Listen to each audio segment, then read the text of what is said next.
دا ګیره پرې د خبره ده دا د پیغمبر چې د سنت عمل دی دا د پیغمبر طریقه ده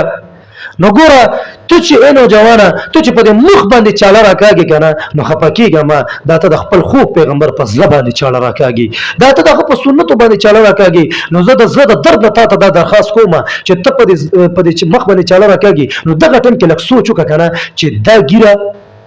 دا د چا سنت عمل دی بس ته لږ سوچ وکړه په خپله به ته دا بلیډ په دې مخ رانه کاږي انشاءالله او زما د رب نه دا امید دی دا کم خلک چې په مخ باندې بلیډ راکاږي د دوی قسم دی د خپل پیغمبر سره ډېره مینه ده خو سوچ نه کوي ته راشه که نه ته د دې په مخ کې هسې خو خو خبره د پیغمبر په څه وکړه چې سر د نه ووایي خو صرف دغه ده چې دا محبت به زه د نوجوانو ته یم چې دا به ته په خپل ظاهر شکل صورت باندې مراولي په زړه کې به هم دغه مینه ساتي خو په ظاهر به هم ساتي که نه ډېر د افسوس مقام دی چې زه دغه نوجوانو د خپل مشرانو ته یم چې کوم په دې مخ باندې بلیډ راکاږي ګوره ته دې ته ګوره نه چې دغه سنت عمل چې کله لاندې پرېوځي په نهي په دوکان کې نو دا بیا په نالۍ کې ارته وایي انا لله و انا الیه راجعون څومره د افسوس مقام دی تاله خو د شرم نه چې دې ته سړی وي چې وي هغه مرګ ماله ښه وي خو چې دا کار مې نه وی کړی دا څومره د افسوس مقام دی وي زما بیا ګیرې وي زه به غلط کار کوم نو ولې ته په ګیره غلط کار کوي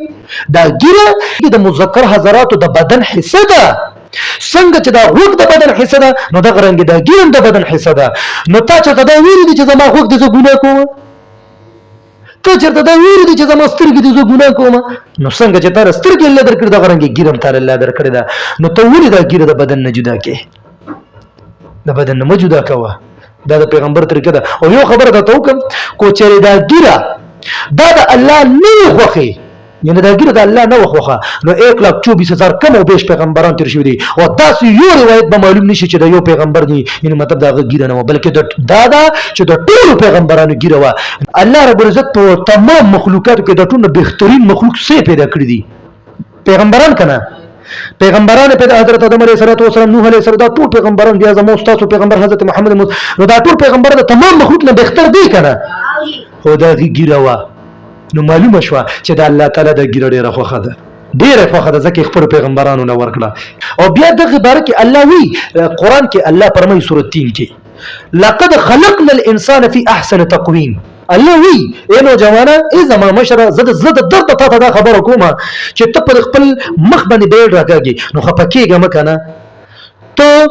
د الله په تخلیق باندې اعتراض کې او څونه دا غټه ګناه ده چې ته د الله په تخلیق اعتراض کې خفه کېږه مه دا خبر به په تا بدلېږي خو د زړه نه درته ویم خفه کېږم در باندې کو چېرې ته په خپل مخ باندې بلیډ راکاږي نو الله خو تا ته وایي لقد خلقنا الانسان في احسن تقویم دلته تاکید راوړل لقد په تحقیق سره وی ما د انسان ډېر ښکلی پیدا کړی دی الله وایي ما د انسان ډېر ښکلی پیدا کړی دی نو ګوره چې تا له ګیره درکړې ده نو دې ګیرې سره ته ښکلې ښکاري ځکه الله وایي چې خلقنا الانسان فی احسن تقویم یې درته ځکه وایي نو ته بیا د الله په چې الله وایي چې ما د انسان ښکلی پیدا کړی دی او ته وایې چې نه ته شیشې ته ودرېږي د نهي دوکان ته ورشي او هغه ته په مخ باندې بلیډ راکړه کې ما زه خو ښکلی نه یم او لا بیا دا ډېر د افسوس سره دا خبره کوم که نه چې کله ګیره او په دې مخ باندې بلیډ راکړي ګیره ختمه کړي که نه نو بیا په دې مخ باندې داسې لاس ووایي ځان ته وګورو داسې اکثر ما لیدلي دي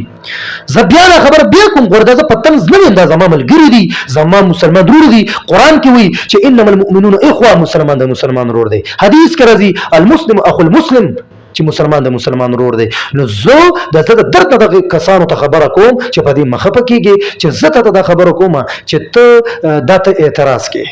او ته چې دا چلو کې او ځان ته ښکلي وي نو خفه کېږه مه دا ته دغه آیات یو قسمه انکار کې چې مړه الله خو انسان ښکلی نه دی پیدا کړی ښکلی خو زه وشومه چې ګیره مې کله کړه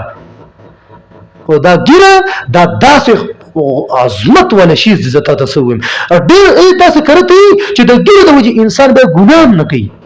ډېر داسې د ګناه نه به ته دا ګیره بچ کوي خلک وایي ګیرې به مې زه بیا ګناه هم کوم او دا خو به دا نه دا ستا د بدن حصه ده او دونه زه ویلی شم چې دا ګیره به تا د ګناهونو نه ساتي انشاءالله نو ما خبره کوله د مولانا بجلیګر رحمه الله نه ما دا اورېدلي دي وی کوم کس چې شیشې یعنی ګیره کلکي په دې مخ باندې بلیډ راکاږي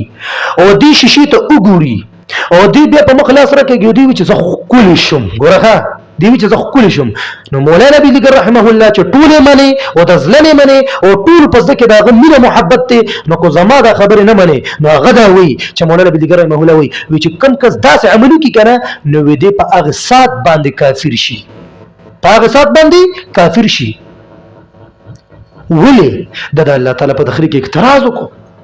الله رب العزت تعالی دا غیر درکړ دا خو دستا حسن دی، نو تا ولې په دې باندې بلیډ راکاکو؟ نو مولانا بیلیګر رحمه الله فرمایي چې دا عمل وکړو نو دې په هغه سات کافر شو، خزه په طلاق شي، خزه په طلاق. زه تاسو ته یو نقطه خیمه، دا پلانکی کس په دې عمل باندې کافر شو او خزه په طلاق شو. خزه ولې طلاق شو؟ نو ګوره دا قاعده خیال ساتي چې د کافر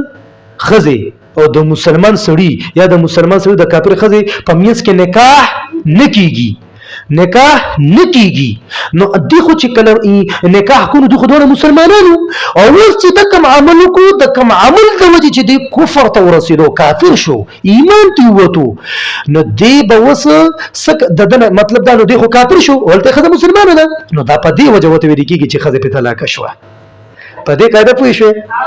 په دې باندې به څوک نه پوه شوی، او ان شاء الله درم نه د امید چې ډېر به پوه شوي او د دې کلیپس په ذریعه سره هم ډېر خلک پوه شوي. نو دغه خبره مې ده چې قاعده دا ده، ښه ده زده کړې. لکه تاسو ولیدلي کومو خلکو چې د علماو توهین وکړو، لکه څنګه چې علامه شامي رحمه الله لیکلي دي، نو کوم خلکو چې د علماو توهین وکړو په دې نیت باندې چې دا عالم دی توهین یې کوي، استهزاء ورپسې کوي، خاندي ورپسې، نو دې کافر شو، ښځه په طلاق شو. نو دغه قاعده یاد ساتئ، دا ښځه ولې طلاق کیږي؟ نو دغه قاعده ده چې د مسلمان سړي او د کافر ښځې او یا پیر سړي او د مسلمان ښځې په میس کې نکاح نه کیږي. د دې چې نکاح شوی و د مسلمانۍ په حالت کې شوی وه، د دغه عمل د وجې چې د ګیره کله کړه ځان ته پې ښکلي وي داسې، او یا د بعضې چې کومې موقع کې حضرات فرمایي چې کافر شو، نو دغه حالت کې خو دې کافر شو، په دې عمل باندې خو دې کفر ته ورسېدو، نو هلته ښځه مسلمانه دې کافر شو، نو طلاق واقع شو، ښځه پې طلاقه.